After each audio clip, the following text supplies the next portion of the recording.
Honorables députés, chers collègues, qui sont pour l'adoption de cette résolution? Qui sont contre? Qui s'abstiennent? Au vu du vote, la résolution sur le deuxième recensement de la population et de l'habitat en République démocratique du Congo est adoptée. L'Assemblée nationale de la République démocratique du Congo a tenu ce mardi 24 mars 2026 une séance plénière d'une importance stratégique sous la présidence du speaker de la Chambre basse du Parlement, Aimé Boji Songara.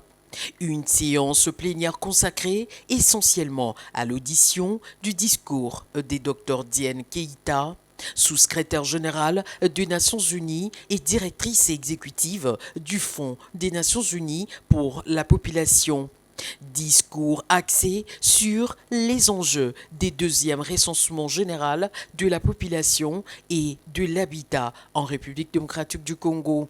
Cette séance a été marquée par la présence d'une importante délégation de l'UNFPA, venue exposer aux élus nationaux les contours, les défis et les opportunités liées à cette opération d'envergure nationale. Celle-ci constitue un levier essentiel pour la planification stratégique et le pilotage de politiques publiques. Dans son allocution, Dr Diène Keïta a réaffirmé l'engagement ferme de son institution à accompagner la RDC dans la mise en œuvre de ce recensement. En tant que législateur, vous disposez d'une autorité sans pareille pour garantir le succès de ce recensement. En garantissant,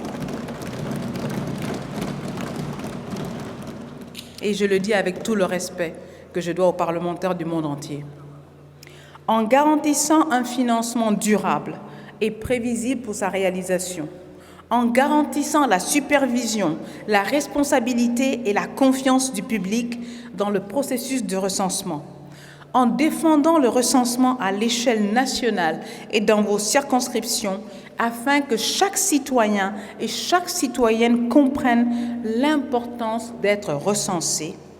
Sur le plan procédural, le rapporteur de l'Assemblée nationale, le professeur Jacques Tullier Sengekeli, a procédé à la lecture de deux actes non législatifs, une recommandation adressée à l'exécutif national ainsi qu'une résolution destinée aux députés nationaux conformément aux usages parlementaires.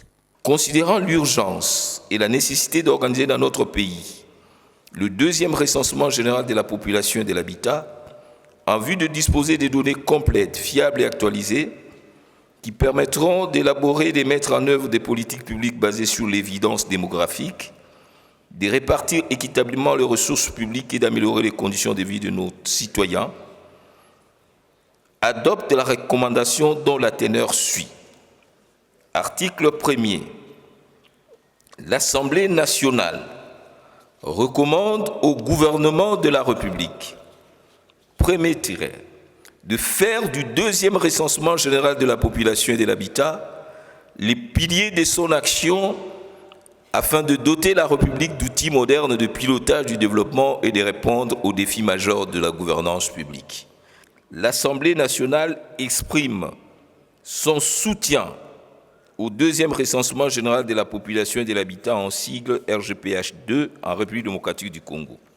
Au terme de cette audition, il ressort que le deuxième recensement général de la population revêt une importance capitale pour la RDC. Au-delà de la dimension technique, cette opération constitue un outil stratégique d'aide à la décision publique, permettant d'orienter efficacement les politiques nationales de développement. L'UNFPA a également mis en lumière plusieurs axes prioritaires, notamment la valorisation du dividende démographique, la transformation de la jeunesse en moteur de croissance économique et sociale, ainsi que l'amélioration des indicateurs de santé maternelle et infantile.